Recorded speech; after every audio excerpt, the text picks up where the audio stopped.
Retrouvez Plan B avec la Banque Postale, première banque mondiale en matière de responsabilité sociale et environnementale, au service de la planète et de la société.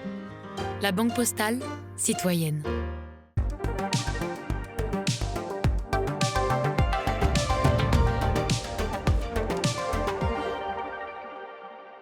Vous saviez qu'on jette chaque année plus de 2 milliards de tonnes de déchets ménagers dans le monde ?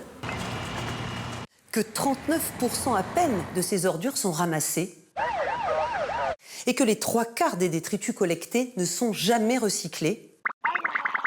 Bonjour et bienvenue dans Plan B, l'économie autrement. Selon la Banque mondiale, nos poubelles devraient grossir de 70% entre 2016 et 2050. Et recycler ne suffira pas. Il faut jeter moins, car déjà, nos ordures sont partout. Dans les organismes, l'eau, l'air, la terre. Une solution, c'est de réutiliser, y compris les emballages. C'est ce que propose Loop, une plateforme créée en 2019 au Forum de Davos. Une borne automatique pas comme les autres. Ce client fait ses courses ici 2 fois par semaine. Il commence toujours par déposer ses emballages consignés. On met une bouteille.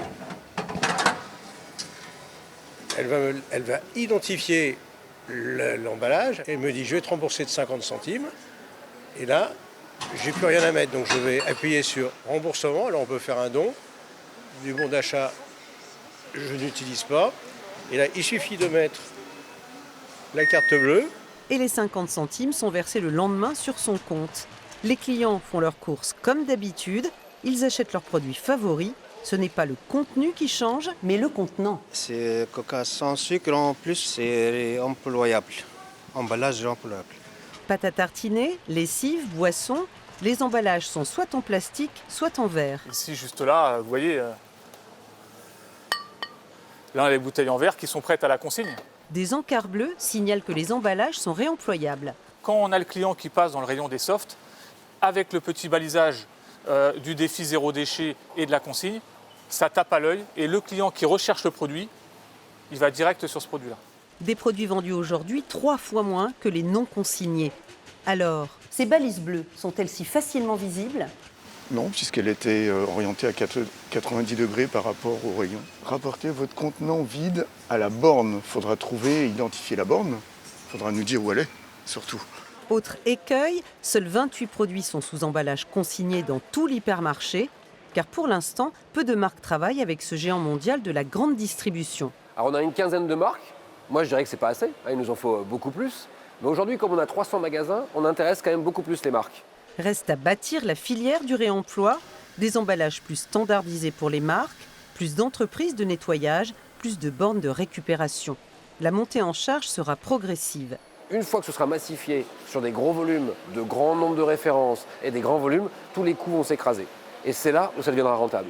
Encore faut-il que les consommateurs suivent. La rentabilité, elle passera par en fait, le fait que ce soit devenu un standard de consommation. Si on a un consommateur qui prend l'habitude, honnêtement, tout ça va se passer, tout ça va se dérouler et tout ça va accélérer.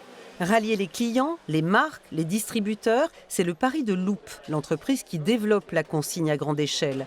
Autre enjeu important, la qualité des contenants. Nous, on teste les emballages pour qu'ils puissent faire à minima 10 cycles de rotation, c'est-à-dire 10 cycles d'achat, collecte, tri, lavage et ainsi de suite. Et ça peut aller jusqu'à 50 selon la résistance des contenants. Résultat, moins de pollution, des économies d'énergie, de matières premières et donc des gains financiers. C'est la solution de demain, c'est d'éviter les déchets parce qu'il n'y a que ça en fait comme réelle solution pour sortir de la crise dans laquelle on est aujourd'hui. Aujourd'hui, seul le verre est facilement réutilisable, mais Loop travaille sur l'inox et les plastiques. Demain, l'essentiel de nos emballages pourrait être consigné.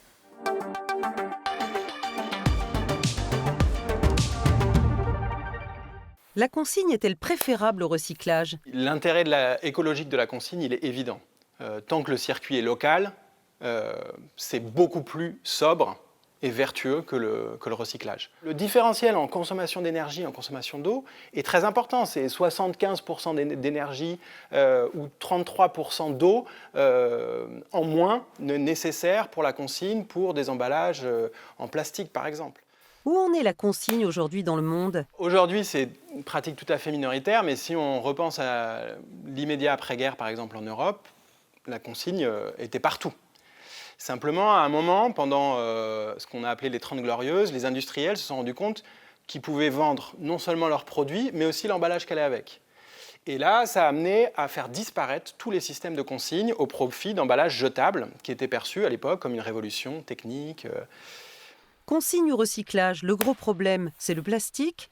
Autant l'aluminium, le verre, un certain nombre de métaux non ferreux se recyclent très bien, autant le plastique, ça se recycle très mal. Le plastique, c'est un matériau toxique. Il y a 4 types de plastique sur 7 qui sont cancérigènes. Et ce matériau-là est présent dans tous nos quotidiens, et notamment dans tous les objets qu'on donne aux bébés, etc. Donc il y a vraiment un changement de logiciel à opérer dans notre rapport aux matériaux plastiques. Et ailleurs dans le monde, quelles solutions pour réduire les déchets d'emballage ? En Colombie, la start-up Motainai Refill vient recharger vos flacons de produits ménagers ou d'hygiène à domicile. On paie exactement la quantité achetée, plus économique donc, et plus écologique, puisqu'on jette beaucoup moins de plastique. Pour l'instant, la recharge n'est pas réglementée en Colombie et 74% des emballages finissent en décharge. Plan B, c'est fini pour le moment. Retrouvez tous nos épisodes sur le site internet de France 24, Facebook, X et sur mes pages LinkedIn et Instagram. Adios! C'était Plan B avec la Banque Postale, première banque mondiale en matière de responsabilité sociale et environnementale, au service de la planète et de la société. La Banque Postale, citoyenne.